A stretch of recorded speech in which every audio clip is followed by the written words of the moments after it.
this isn't my shop. I guess this is my video, this is my channel, right? I guess we better find something to do.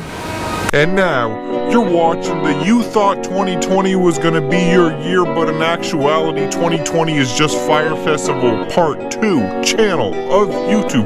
Welcome to Bodie Vision. So what is up and welcome. Thank you so much for joining me on yet another video. So just a couple days ago, see, the joy of working by myself for myself is I can just kind of go do things on a whim. So the other day, Brian from Paint Society called me. Brian, what the hell are we doing today? Well, we are welding because I don't know too much about welding, just a little bit about paint. So that's where I need you. Cool, so we'll get, see, I haven't even really looked at the stuff. I don't know what we're going to be doing completely, but what I do know is stuff is going to happen. And let me just ask Brian. So Brian, what are we gonna start off with? So we're gonna start off with this trunk right here. Now it looks like there was two holes that were originally filled with Bondo only. Okay. So we're gonna go ahead and you're gonna show me how to tack weld them or fill it up with metal. For sure. So I guess what we're gonna do, the first thing that we gotta do is get the surface.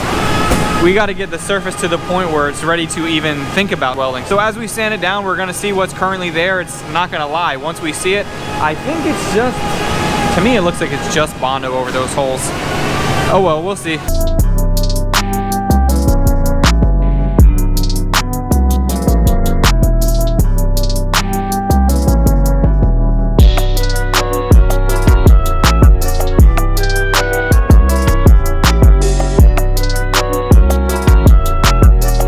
So looking at this, one thing that we saw a surprise, right, Brian? It was just held together by Bondo. Surprise, yes or no? I knew it was coming, and it just made our job 10 times easier. Right, so now what we're gonna do, we're gonna completely fix it. So these, I'm gonna have to use a little bit of a technique to fill it in, but I'm just gonna go ahead and get that addressed. And then I'll fill you in a little bit later on what's going on. And also, Brian, I actually wanna show them about the car. After we get this whipped up, let's go talk about it a little bit. It's sitting out there looking pretty. Well, not so pretty, but let's chat about what's going down. Yeah, for sure. So we'll get this knocked out and then we'll go look at the car.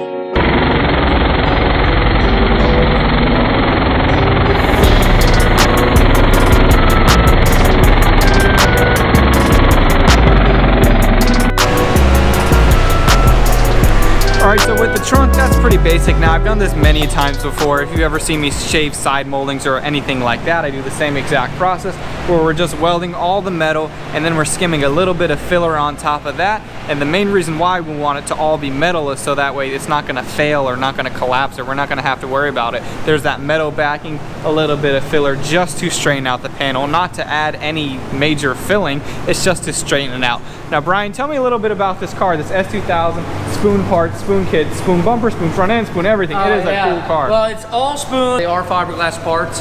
Now, when it originally came in here, you can see right here in this picture that it's two different colors and it did not match. Yeah, so you guys are doing the entire thing on your channel and you have video number 2 or 3 is We're going to be moving on to video number 3. Yeah. Our full intent was never do the whole car, but as we go around the car, with its age, it's got dings and scratches. And I think that's, Brian, that was the right call, because as you're getting into it and you're seeing that, okay, we're gonna have to do this and then blend that way, and then you're gonna have to do this and blend that way. If you're gonna blend it and meet in the middle, you might as well just do the entire thing, and that's what you found, right? If we were gonna blend, we would be painting over damage, and we just couldn't do that.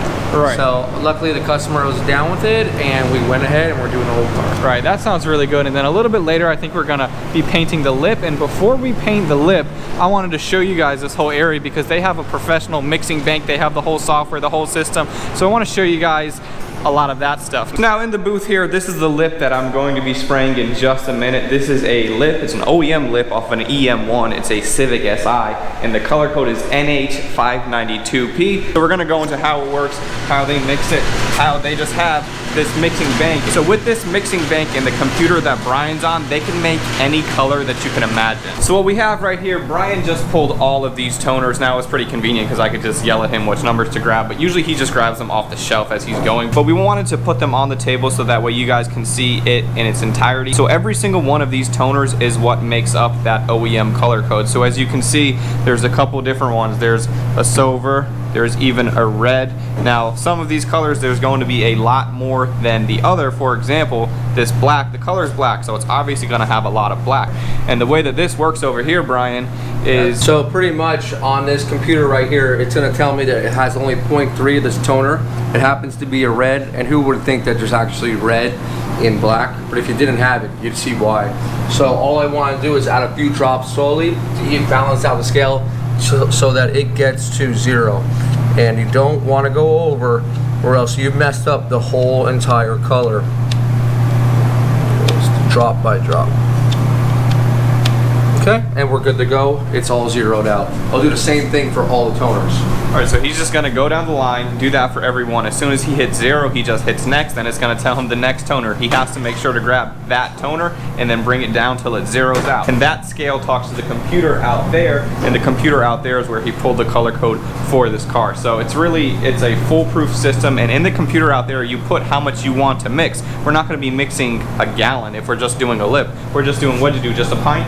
We're mixing only 6 ounces. Oh, we're going to use a black sealer, so we've already got our color, and our base is only 1 or 2 coats, and we're already good to go. Right, so we're going to have minimal waste. We're just going to whip it up really quickly. And let's just get that base coat down. As soon as this mixed up, you're ready to go, right? Yeah, we're going to do sealer first, and then the base down, and we're good to go.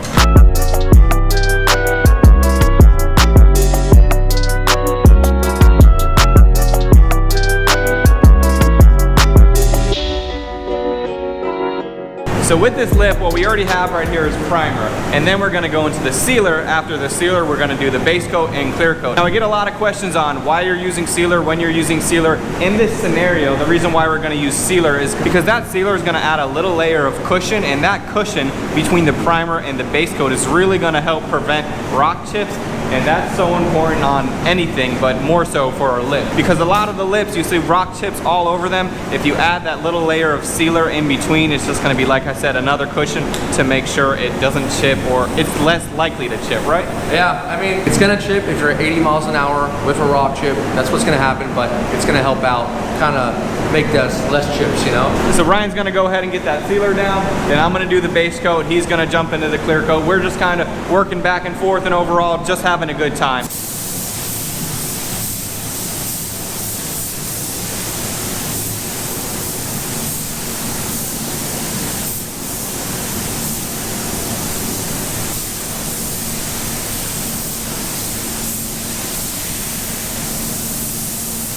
So the sealer went down, the sealer looks really good, and if you notice, we use a black sealer, and you have all these chips right here, and these are all to go into color build. Now, what exactly is color build? So color build in this particular system, it gives you different chips. Look at that.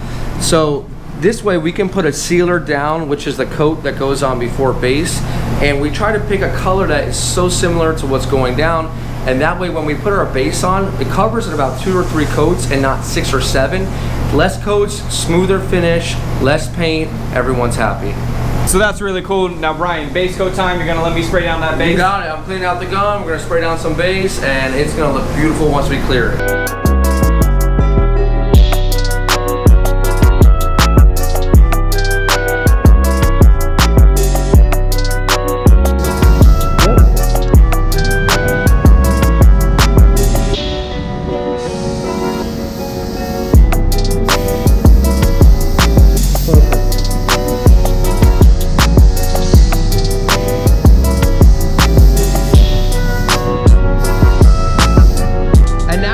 Do a half coat, so a little bit more of a distance, and then we'll have full coverage.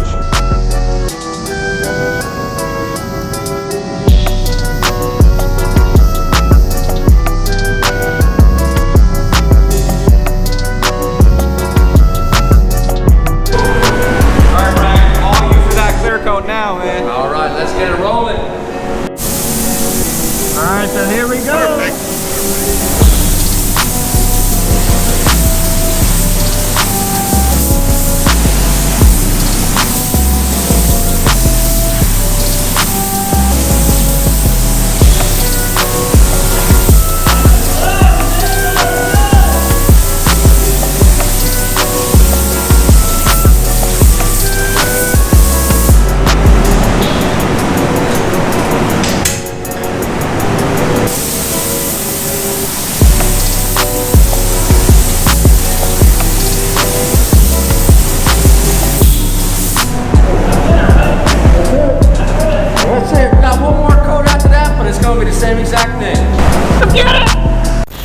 right, so the lip, it looks phenomenal. I mean, it looks really good. So what are we gonna do now with it? We're gonna surprise Miguel. He's been waiting for this lip a long time. He should be working in the shop, so we're gonna wheel it right to him.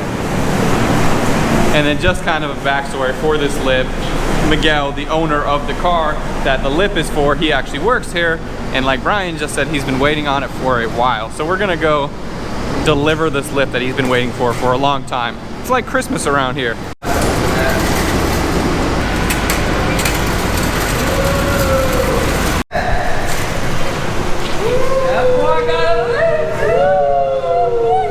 What do you think about that, Miguel? Is that Nighthawk Black Pearl? Yeah, Nighthawk now. Oh, it's not? Wow. Oh boy. Wow. This is beautiful. You know why I think it came out better? I think Bodie painted this time. I think that it definitely came out. It's got a special, this lip has got a special thing, you know? It looks good for what it was. Oh my God. All right, so Miguel is happy with that. It was cool to have everybody come over, even just the lip, but I know he's been waiting on that for a long time. So now the lip is good. Now if we come over here, that trunk that we worked on at the beginning of this video, patched up those holes. Now, as you can see, it looks all good. Now we're gonna go ahead and throw a coat of primer on there, see how that comes out. That way we can really get an idea of how that patch looks. So this primer that we're spraying down is actually a high surfacer primer, and the reason why we're going with that is because we did a little bit of body work. There is some scratches, so we want to go ahead and fill it out, level out the playing field, and then if we sand it and block it again, it's just going to become that much more straight and that much more smooth in the end.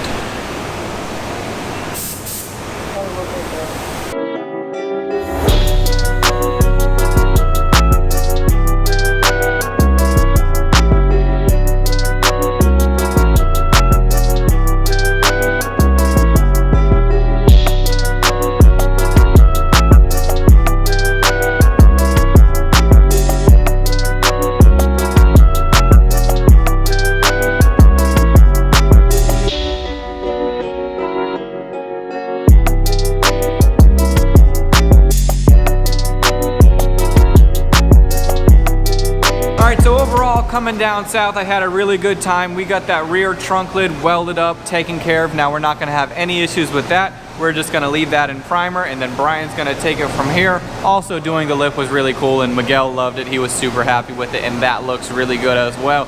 So I think, Brian, bro, thanks so much for having me. Yeah, man, it was super cool. I always appreciate you coming down and taking a drive, so. Maybe we'll see you up in Orlando sometime soon. You know you will. Yeah, or I'll come down another time. Yeah, right, yeah. Without a doubt. But cool. All right, man. All right, take it easy. All right. All right, guys, so I think that is going to be it for this one. Thank you so much for watching. Like this video, comment, subscribe, check out the merch, do all the stuff. You know what it is, YouTube. I'll see you on the next one. I'm out.